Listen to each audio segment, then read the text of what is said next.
Welcome back. So, this is the chapter. This is the one that we've been working up to because before we could talk about how you're going to get your first customers, and before we could talk about how you're going to start adding distributors, you need to learn the basics of how to tell your story. Telling your story is really important. When you sit down with a person, one of the first things that you're going to do is you're going to tell them your story. Now, there are 4 parts to telling your story. Let me teach them to you. Part number 1 is your background. This part is pretty simple. You're a doctor, you're a teacher, you're a nurse, you're a business owner, you're an employee for some company, you're a salesperson, you're a banker, you're a firefighter, you work construction, whatever you happen to be. Part 2 is what you didn't like about it. So let's say you're a teacher, for example. I know a lot of teachers, and I'm a teacher at heart. I'm teaching now, right? So here's what I know about teachers. They're underpaid for what they do and the value they put out in the world. They work in a very political environment. There's a limit to how much they can earn, no matter how good they are or how much better they are than someone else in the education system. The hours are a little bit crazy, and so on and so on. So if a person's a teacher, they could say something like, yeah, I'm a teacher. And maybe they love it or they don't, whatever the case. But then they say, here are the challenges with being a teacher. Political environment. I'm not really paid what I'm worth. The hours are a little crazy. There's limits to how much I can earn no matter how good I am. So this is where you talk about what you didn't like about your profession, what you do. Okay, so that's part 2. Part 3 is that you found a solution.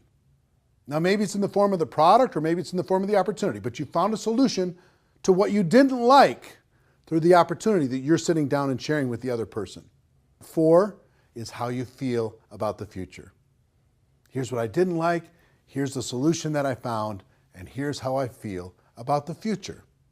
So with this little formula, this little structure, no matter what your background is, you can create a compelling personal story just by talking about your background, the things you didn't like about your background, how network marketing or your company or your product came to the rescue, and your results or how you feel about your future. So let me ask you a question. Out of the 4 parts, which do you think is the most important to help you connect with someone when telling your story? You're right. It's your pain point that builds a connection with other people and actually builds trust.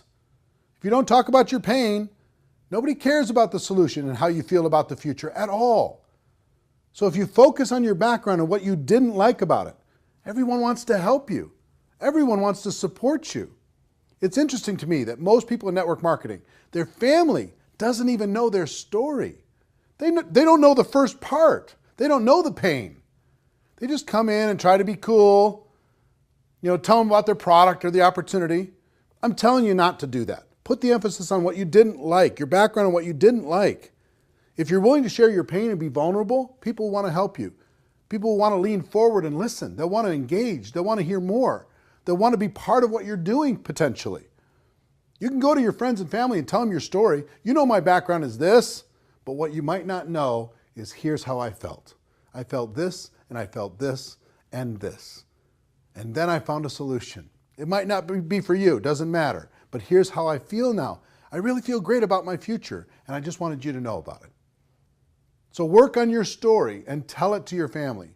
Tell your story to your friends. Tell your story to your spouse. Tell your story to your kids. Practice and tell your story to everyone you meet because you're going to be telling your story a lot. And you want to have a story that's compelling and interesting. And once you tell your story, it's very difficult for a person not to support you if they can. All right, it's quiz time. After you're done, I really want you to take some time and focus on creating your story. Get a voice recorder and record yourself. Play it back. Listen to what you're saying and how you're saying it. In another program, I have an entire section about preparing for and making presentations. But for now, just focus on your story and making it the best it can be.